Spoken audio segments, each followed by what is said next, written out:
Waktu ideal memori otak itu hanya 7 menit. Maka saat orang meninggal dunia, ruh lepas dari badan, otak masih kerja, ada sisa waktu 7 menit. Ini munyer, mulet. Itu 7 menit.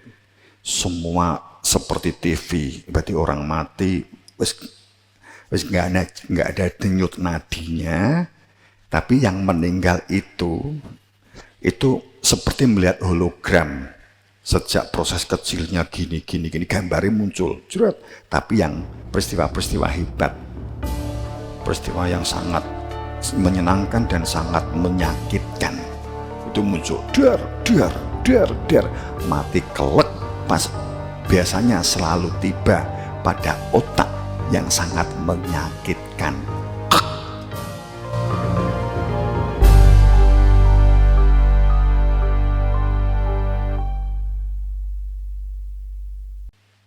Teman-teman, maka belum saatnya kah keimanan kita dalam aktivitas ini akan mau ngerucutkan, memunjer dan memusat pada kebenaran zikir? Belum saatnya kah kehidupan yang kita jalani ini semuanya untuk terus dilatih dan dididik untuk berada di dalam kesadaran zikir, dalam kesadaran ingat kepada Tuhan, supaya kita tidak dilupakan oleh Allah menjadi orang yang lupa kepada diri kita sendiri. Jadilah orang-orang yang ingat kepada Tuhanmu, maka Tuhan akan menjadikan kamu ingat kepada diri kita sendiri. Kehidupannya akan harmonis. Inna arsalaka sayyida wa mubashira wa nadhira. Untuk menjadi manusia yang bersaksi, untuk menjadi manusia yang berada di dalam hakikat, karena ditunjukkan ini loh hakikat. Wa nadhira, dan orang yang orang yang terikat, orang yang dalam kepastian tujuan. Litu'minu, saat orang telah bersaksi dalam kepastian, iki Tuhanku, iki jati diriku, wa mubasyiran, oh ini hakikatku, ini hakikat dunia, tujuanku tidak di dunia. Berarti kalau saya hidup di dunia, tujuannya tidak dunia, berarti saya keluar dari hakikat, saya telah terlempar dari hakikat karena salah tujuan dan salah orientasi. Kan begitu. Itu nanti kalau sugih dadi wong sombong, dadi wong kikir, dadi wong pelit, dan itu biasanya itu tidak menentramkan. Ya memang begitu, ya enggak menentramkan. Ketoke wae tentrem, kena tinggi pamer. Koncone paling enggak ngiler, tapi sebenarnya yang bersangkutan pusing. Saat orientasi salah. Orang yang dikeluarkan dari mubasyiron, orang yang dikeluarkan dari hakikat. Wan nadhiron, dan orang yang berada dalam kepastian tujuan. Litu'minu, maka orang itu disebut orang yang di dalam fakta iman dengan Allah dan utusannya hanya jika bersaksi makrifat kepada Tuhan dan makrifat kepada utusan. Tidak bisa ayatnya ngene kok, ayatnya ngene, nggak bisa tidak. Setelah menjadi orang yang beriman, iman kepada Allah karena mengenali Tuhannya, iman kepada Rasul, hujahnya risalah yang diletakkan di dalam dada sehingga mengetahui kebenaran, sehingga di dalam cahaya berjalan tahu ini Tuhan saya, berarti di dalam cahaya. Waktu aziruh, jadilah orang-orang yang mengibarkan panji-panji kehidupan berada di dalam kebenaran melalui perilaku uswah. budi dharma, melalui perilaku uswatun hasanah, dalam perilaku kehidupan sehari-hari, tu'aziru, tuwakiru, tusabbihu, membesarkan, mengagungkan, memahasucikan. Kan itu. Setelah kapan? Setelah bersaksi. Setelah kapan? Setelah berada di dalam iman. Kan ini berarti kan mutlak. Jadi Rasulnya kan jelas siapa. Ini harus jelas di dalam ayat ini. Bukan masa lalu, bukan legenda, bukan cerita.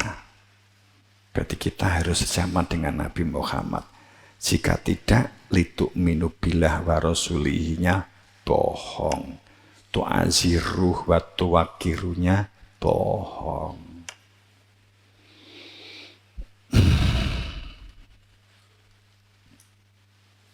Bagaimana membesarkannya? Bagaimana memahasucikannya? Wenandur, belajar, berkarya. Teman-teman, jenengan cek aja mamang ragu ya. Saat kamu beraktivitas, kemudian memiliki peduli dengan orang lain, apalagi kalau ngomong terkait dengan pitukon, kepada keberadaan tu'aziruhu, kepada hu, tusabihuhu, kepada hu, apalagi. Jangan takut kehilangan. Kemudian kamu takut melarat, membantu orang lain takut kamu melarat, kamu memilih menjadi orang kikir umpamanya. Teman-teman, demi Allah, ini bukan konsep Quran hadis sak mbrek, namun secara fakta, bukan karena konsep dari bacaan. Saya melihat sendiri satu bentuk konkret yang nyoto. Saat kamu itu melakukan amal perbuatan karena niatmu tulus, saat kamu beramal itu tujuanmu tulus untuk keselamatan, untuk tulus kamu itu dukung nyengkuyung, kamu tulus sadar sebagai hamba. Walaupun ini saya tidak akan mengatakan seperti ada dai yang jika kamu ngamal nanti kamu akan dapat ganti. Saya nggak ngomongkan ini, kamu nanti kan tujuannya nggak jadi murni. Tapi cek, tidak ada amal perbuatan, amal kehilangan akibat rezeki, dan doa yang tidak dicatat langit. Saat kamu tulus, saat kamu ikhlas, saat kamu jujur, vibrasinya ditangkap oleh semesta, vibrasinya ditangkap oleh malaikat yang disuruh oleh Tuhan untuk mencatatnya dalam bentuk vibrasi atau getaran itu ditempatkan pada tempat di langitnya Tuhan. Secara sains, secara pengetahuan itu dicatat dicatat di bawah kulit otak. Itu namanya di bawah langit. Seperti dicatat di sana. Itu hanya ornamen. Itu hanya pendoponya. Itu hanya tulisan di depan. Bahwa di dalam ini museum, di museum ini banyak artefak-artefak, kemudian biasanya pagere itu digambar sesuai dengan artefak yang ada di museum itu, teman-teman. Tapi artefaknya sendiri berada di dalam museum. Paham Matur Romo? Biasanya museum atau apapun ya, itu di pagere supaya kelihatan museum, itu digambar pusaka. Kalau itu museum pusaka, tapi pusaka asli nih di jero kamar. pusaka asline di dalam rumah, di nggone dodone, di nggone ruhiyai. Tapi sing di halaman, sing di pendopone, ya itu digambar, dilukis. Nah, itu kemudian disimpulkan oleh orang sains, dikira itu memori.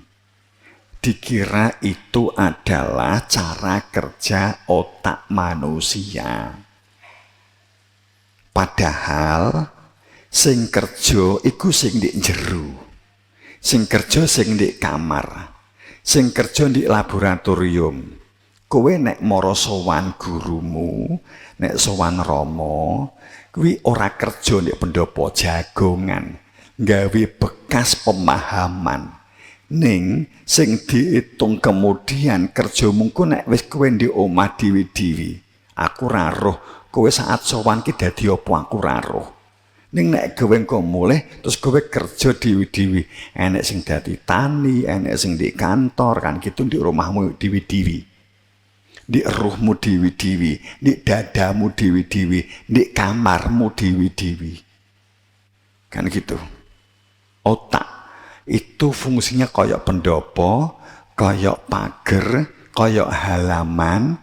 Biasanya arepe mlebu kowe ndelok dhisik nek di museum, ndelok pager karo mlaku-mlaku sendakep.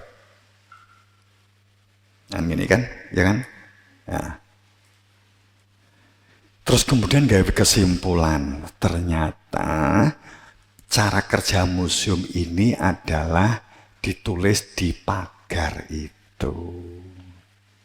Sama cara kerja manusia, otaknya, memorinya itu di otak gitu. Otak itu hanya kotak kosong. Dia proses kimia. Apa yang didengar menjadi memori terdalam untuk dioperasionalkan melalui cara kerja otak itu manage-nya.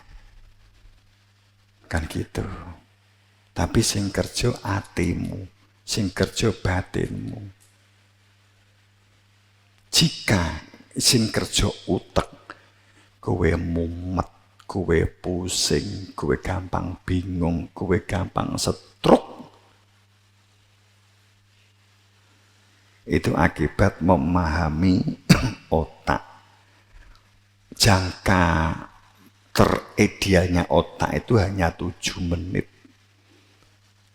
Waktu ideal memori otak itu hanya 7 menit. Maka saat orang meninggal dunia, tek, ruh lepas dari badan, sek, otak masih kerja, ada sisa waktu 7 menit. Ini munyer, mulet, itu 7 menit. Semua seperti TV, berarti orang mati, wis nggak ada denyut nadinya, tapi yang meninggal itu seperti melihat hologram. Sejak proses kecilnya gini, gambarnya muncul, jerat. Tapi yang peristiwa-peristiwa hebat, peristiwa yang sangat menyenangkan dan sangat menyakitkan, itu muncul, dar, mati kelek pas. Biasanya selalu tiba pada otak yang sangat menyakitkan. Saat meninggal dunia, itu kemudian itu tadi yang direkam oleh otak.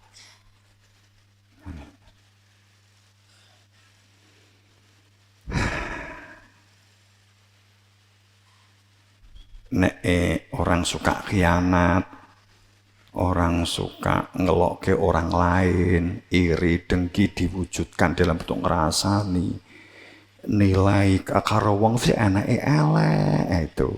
Biasanya nek mati itu penampakannya jadi ndruwu. Jadi ndruwu.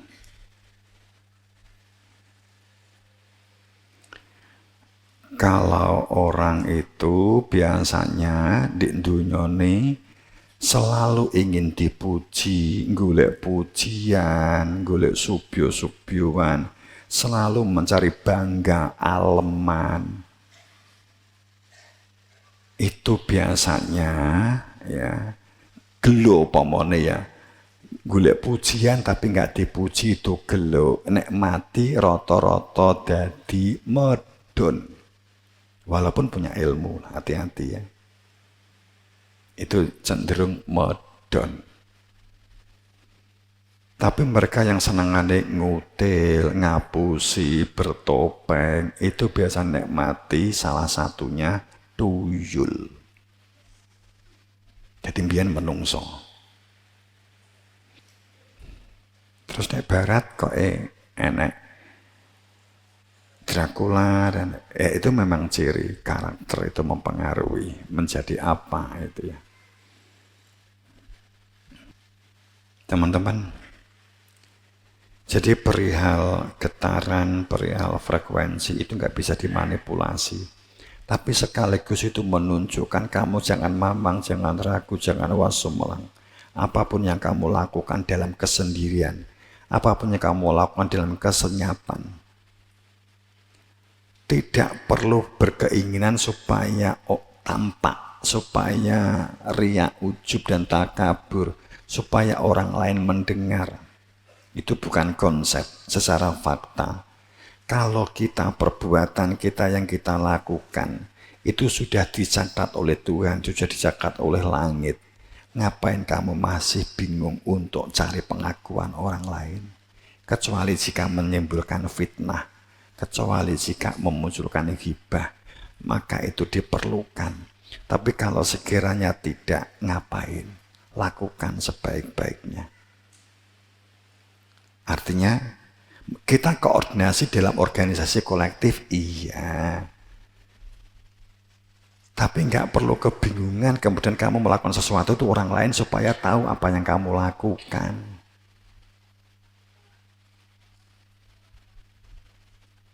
Itu nggak ada getarannya. Kalau kamu berbuat, niatan tujuanmu itu adalah benda dan untuk pengakuan, itu nggak memunculkan vibrasi apa-apa. Eman, sehingga perbuatan kamu lakukan itu menjadi eman. Fahabitot amaluhu, menjadi sia-sia kan eman. Tapi jika kamu lakukan orang lain nggak tahu, demi Allah, tetap dicatat. Frekuensinya terekam di atas. Jika sampai kamu meninggal dunia, ternyata doa itu nggak turun umpamanya begitu, maka akan dikonversi energi itu saat kamu meninggal dunia menjadi amal yang baik. Kemudian saat kamu wis ngunduh, apakah berarti nek mati? Nggak begitu. Akan tetap lipat. Faham maksud saya? Maka kalau ingin memang kelimpahan itu dapat diwujudkan, maka siapkan sejak saat ini diri kita saat di dunia ini. Siapkan. Maka seharusnya diri kita, kalau boleh ngomong pendidikan formal ya formal sih, tapi sekarang itu semuanya di dunia kan pendidikan. Persiapkan diri kamu untuk menerima kelimpahan itu. Cara berpikirnya, apalagi jika kamu melakukan kegiatan usaha kecil-kecilan umpamanya, nggak biasa mencatat, tulislah. Kalau kamu bertani untuk biasa menulis, umpamanya kan begitu, tulis. Untuk mulai melatih memanage, merencanakan. Peradaban ke depan itu adalah sistem ini yang juga salah satu instrumen. Itu adalah memanage diri. Di orang-orang zaman dahulu, jangan dikira itu enggak ditulis. Orang-orang zaman dulu itu harian itu lebih tertib dari kita saat ini. Teman-teman, memanage, mengelola diri.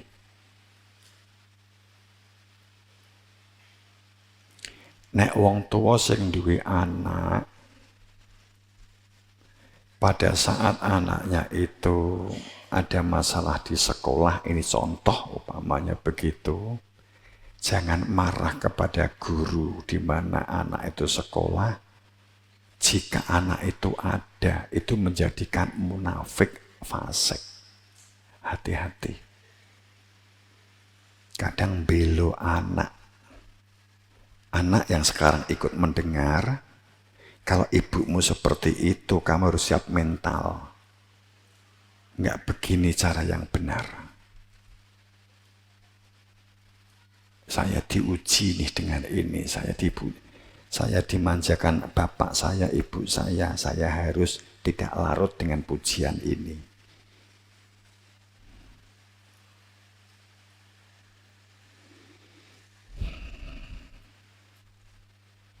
Tanggung jawab orang tua itu perintah Allah untuk memiliki anak yang jiwanya kokoh,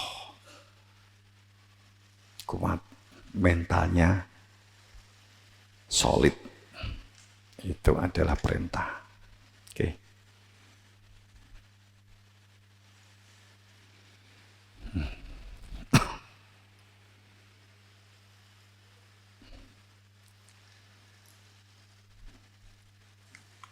Teman-teman, apalagi sing mungkin jamaah sing rodok cik rodok nom ke bawah, ya jane ya nganggo sing tuwek kaya ngene-ngene iki padha wae.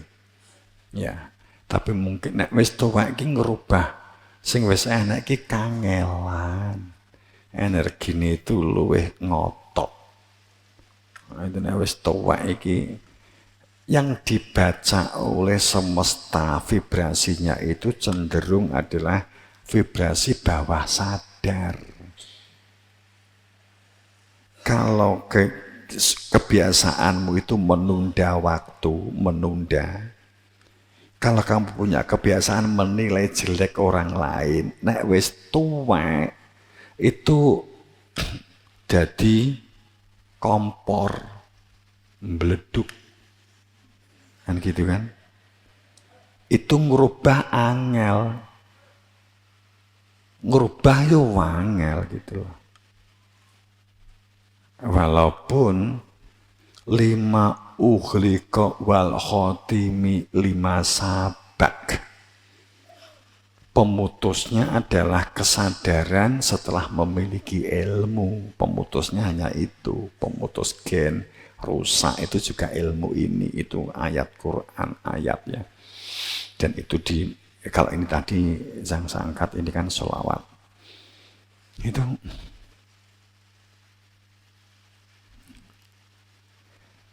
jadi pada saat kamu itu dikecewakan orang lain, kamu tetap harus bersyukur. Alhamdulillah sehingga kamu punya ilmu kecewa. Bagaimana mengantisipasi kecewa itu? Mengelola. Kamu nggak pernah tahu nek di kuburan takut atau tidak. Suatu saat, numpak motor macet bersebelahan karo kuburan. Kamu akhirnya takut. Kamu harus tetap bersyukur. Akhirnya kamu tahu ternyata kamu penakut. Dikelola.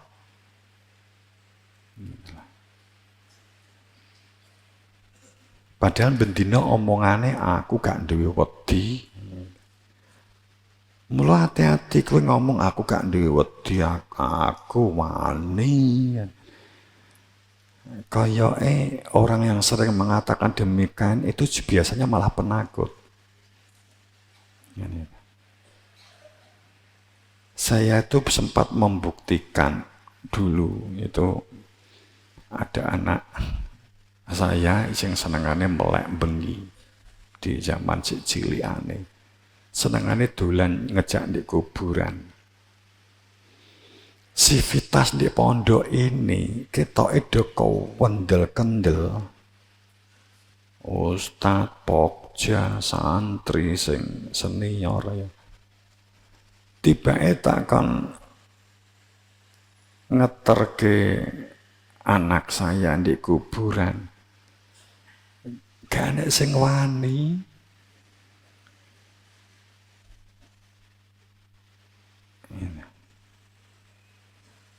Itu nyatanya begitu. Itu kan getaran, itu kan energi. Ya dialihkan. Ya suatu saat kita ngomong detailnya ini deh. Tapi kalau sekilas begini, kalau kamu takut dijauhi, biasanya dampaknya kamu nggak berani mengungkap identitasmu. Kamu nggak akan bisa berjuang. Kalau kamu takut dijauhi, biasanya dampaknya kamu nggak berani mengungkap identitas dirimu. Kamu akan mengikuti alur identitasnya orang itu. Biasanya kan begitu. Manut. Biasanya dimanfaatkan karena takut untuk mengungkap siapa kita.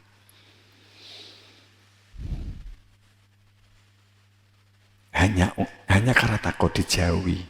Hanya karena takut nanti diolok.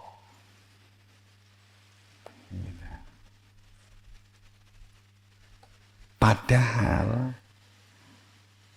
orang yang takut dijauhi, ini contoh saja, itu berarti kamu punya karakter bagus, yakni kamu memiliki potensi menjadi orang yang memiliki cinta sejati.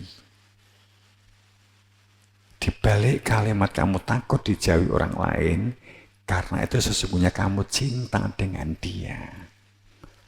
Transformasi menjadi itu. Jika kamu takut gagal, berarti kamu punya potensi menciptakan sesuatu. Maka tingkatkan skill keterampilanmu untuk dapat menciptakan sesuatu. Karena jika kamu takut gagal, berarti kamu tinggal mengasah skill dan keterampilanmu untuk tidak menjadi orang gagal.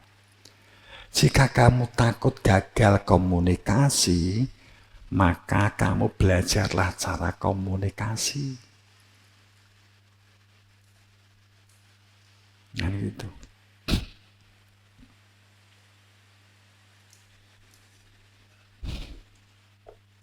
Jika kamu takut gagal, nggak panen, berarti kamu harus menggali data, cara belajar, bagaimana mengelola padi yang benar, bagaimana mengelola ikan lele yang benar. Apa saja sih golek data, pakane opo wae yo.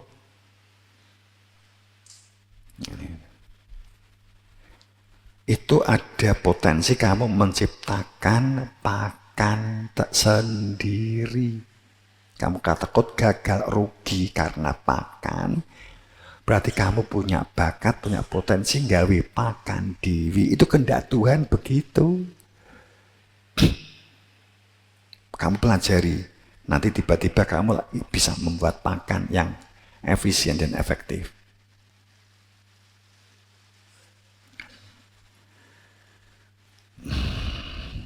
Dan saya kira begitu. Jadi kita belum masuk ke peradaban baru, kita nanti kita angkat di malam Jumat selanjutnya aja.